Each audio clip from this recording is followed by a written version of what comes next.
Siamo al Salone del Libro di Torino, all'Oval, nello stand del Centro Studi Piemontesi, Cadre Studi Piemontese X59. Se volete venirci a trovare, siamo qui fino a lunedì sera.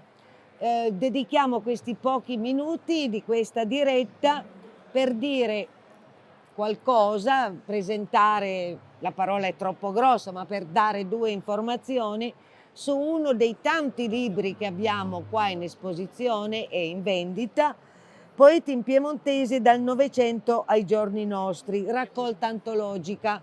Siamo professor Tesio ed io, che sono Albina Malerba, che abbiamo curato insieme con la collaborazione di Giuseppe Goria, Dario Pasero e di Remigio Bertolino, Nicola Duberti, Sergio Garuzzo e Gianfranco Pavesi, l'antologia, diciamo così, del Novecento. Sono 197 i poeti antologizzati, partendo ovviamente, poi lo racconterà bene il professor Tesio, dai nostri grandi, Nino Costa, Pinin Pacotto, Luigi Olivero, ma anche Bianca Dorato, cioè quelli che sono già stati in qualche modo molto consacrati, e il volume in qualche modo chiude la serie come quarto volume, possiamo dire, di lavoro che era stato iniziato negli anni 2000 e anche prima, con il profilo delle letterature in piemontese del Novecento di Gian Renzo Clivio, l'antologia, la raccolta antologica che riguardava il Settecento e l'altro volume che riguardava l'Ottocento, per arrivare ai giorni nostri. Infatti qui abbiamo cercato di fare un'indagine a tutto campo e ci sono i poeti viventi anche che oggi continuano questa grande tradizione della letteratura piemontese. Lascio a te il volume, Giovanni. Grazie. Intanto per dire immediatamente che se questo volume esiste, non lo dico per piaggeria, il merito forte è stato quello di Albina Malerba. È stata lei a volerlo quasi prepotentemente e noi evidentemente non abbiamo fatto altro che assecondarla. Questo è stato il nostro compito. Detto questo, che era doveroso dire, voglio semplicemente osservare che l'antologia davvero ci voleva, che siamo soddisfatti che esista e che è compaginata in maniera, credo, sostanzialmente corretta e persino originale. C'è una prima parte che appunto parte da Nino Costa e Pinin Pacot, che sono un po' i dioscuri della nascita della poesia, diciamo, più contemporanea, più novecentesca. Altri ancora si sono riversati su una maniera concepita ottocentescamente, mentre loro sono stati i primi a concepire la letteratura, la poesia in piemontese in maniera davvero di novità, nuova, moderna, ecco, diciamola così. Dopo la sezione dedicata a loro due, c'è una seconda sezione che recupera in definitiva un lavoro che avevamo già precedentemente fatto con Albina Malerba, che era i poeti in piemontese del Novecento.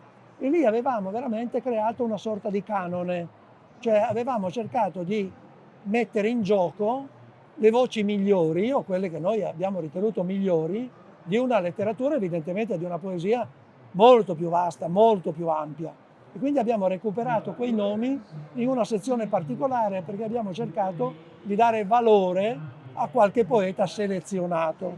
Dopodiché abbiamo adottato il criterio geografico, per noi naturalmente ispirati da Dionisotti, che è un po' il maestro che ha condotto le sue ricerche sulla base della geografia letteraria del nostro paese, e abbiamo creato una sezione geografica distinguendo delle aree geografiche entro le quali abbiamo collocato i poeti che naturalmente in quelle aree hanno agito, anche con il loro specifico linguaggio. Dico ancora questo per chiudere, che questa antologia non vuole essere un'antologia ecumenica perché accoglie tutti quanti, ma vuole essere un'antologia che correttamente interpreta la varietà delle parlate piemontesi, non soltanto dunque il torinese e la coinè, ma tutta l'area regionale, che arriva addirittura con un po' di rischio, con un po' di azzardo, al novarese. Gianfranco Pavesi se n'è particolarmente occupato, che già propriamente propende per il milanese e per il lombardo, ma noi l'abbiamo lo stesso raccolto perché ci sono elementi piemontesi che ci fanno ben sperare e che credo possano appartenere alla nostra civiltà poetica.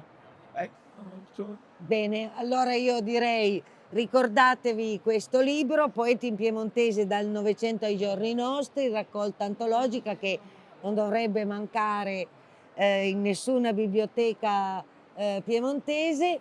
E non piemontese. E non piemontese, quelle infatti camminano per l'estero, sono già partite tante copie.